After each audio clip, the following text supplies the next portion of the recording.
Very good morning to you both. Very good morning to you as well. Coming up on Morning Live today, with COVID infection figures rising daily, the battle against obesity is more critical than ever. Top geneticist, and what we should be doing instead. And this week, MP Jess Phillips said she felt shame after being diagnosed with HPV, the virus that can cause cervical cancer. Well, Dr. Poonam... Yeah, and as you will have heard on Breakfast this morning, full lifting of lockdown has now been delayed for 4 weeks. How do you feel about it? Was it inevitable? Is it the right decision? Please get in touch and let us know what you think on the show in the usual ways today. Also today, with a recent report finding that a third of people only wash their bed sheets once a year. Yes, you did hear that right.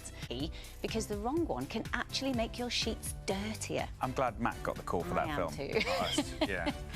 And on a more fragrant note, Mark Lake will be the talk of the town. It looks absolutely amazing, all for always.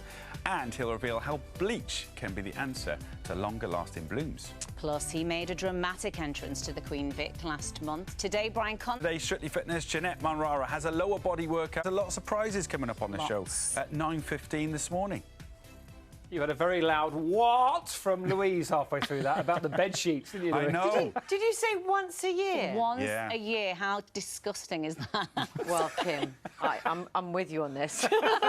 You've definitely got one guaranteed viewer. Well, two I'll watch as well. Yeah. Might put you off the rest of the show. We'll find out. Wow.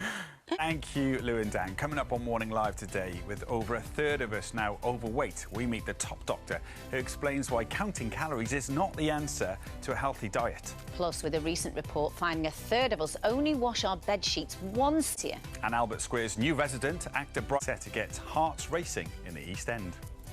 So welcome to Morning Live, where today we're getting used to the news that Freedom Day, when lockdown restrictions in England are fully lifted, is now being put back 4 weeks to 19th of July.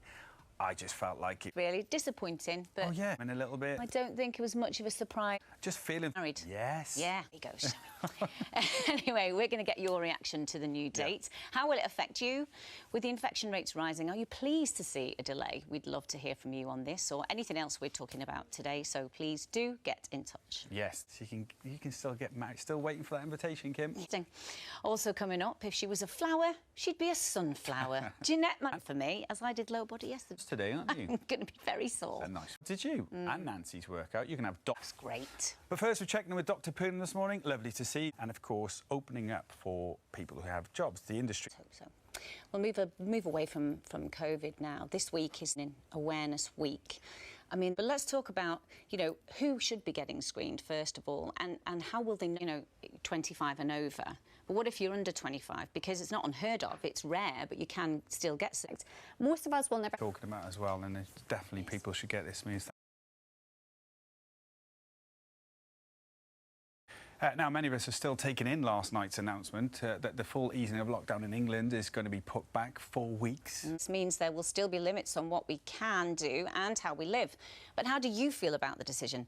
Sabrina Grant went to find out. Lots of different views there. Yeah, everyone's trying to live their own lives, aren't they? Yeah. Essentially, yeah. Yeah, they are indeed. We've got lots of...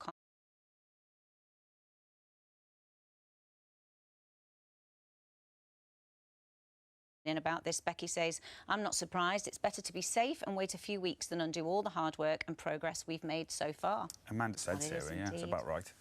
Now, by April next year, cafes, restaurants and takeaways will have to display calorie information on their menus and food labels. This is part of a government plan to try and tackle the obesity epidemic and help the public make healthier choices. Well, our next guest says counting calories is not necessarily the answer. He's a geneticist who for 20 years has been studying what causes obesity and why we make the choices we do when it comes to food. Doc can tell you that on the back of the packet. Calorie availability and how that is more important than actual. True then as well, because you talk about how the environment actually has a lot in terms of the fact that we can order in food now. Exactly. Still to come this morning, Janette Manrara will be here with a lower body workout that will be done from the comfort of your armchair. And Giles's book, Why Calories... Definitely help you burn off a few calories, I'm sure. In around 15 minutes, actor and comedian Brian Connolly... And with a staggering number of people only washing their sheets once a year. Lou from Breakfast is still getting over this fact. Matt Allwright has been investigating just how filthy we really are. He does.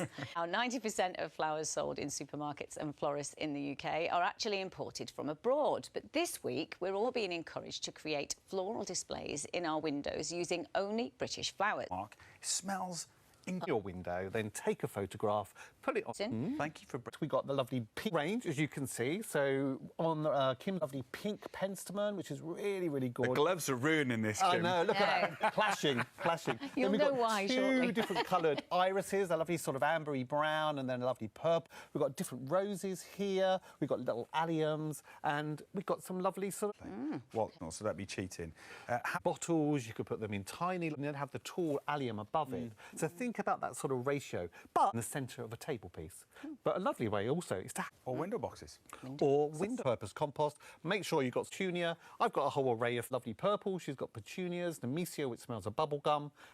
Let's put in some tray. And what are the benefits, People have really got behind about knowing where their plants are. Mark, of buying and using British flowers then? Well, they'll be healthier, they're going to be stronger. Everything about it. So you can have different flowers at different times of the year. Yeah, I'm buying local as well at the moment in particular. Exactly. It's a great thing. Possibly grow them on over the winter time, but 25 to 30 quid for a bouquet. So you're going to really, really cut down on that cost. 12 days in water. You've got to make sure that you change the water sort of every other day as well. So you actually extend and you add it all into the water. It sounds a bit odd. And you were saying before as well not to put... But a little dash of vodka and they'll perk up again. Do you know... Looks superb, both of you. Great. Methodical, isn't he? Well, when it comes to our laundry, it seems 40% of us Brits are hiding a dirty little secret. We wash our bed sheets way less than we should. So what are the best ways to keep our beds bacteria-free? Matt Allwright went to investigate. Rather him than me.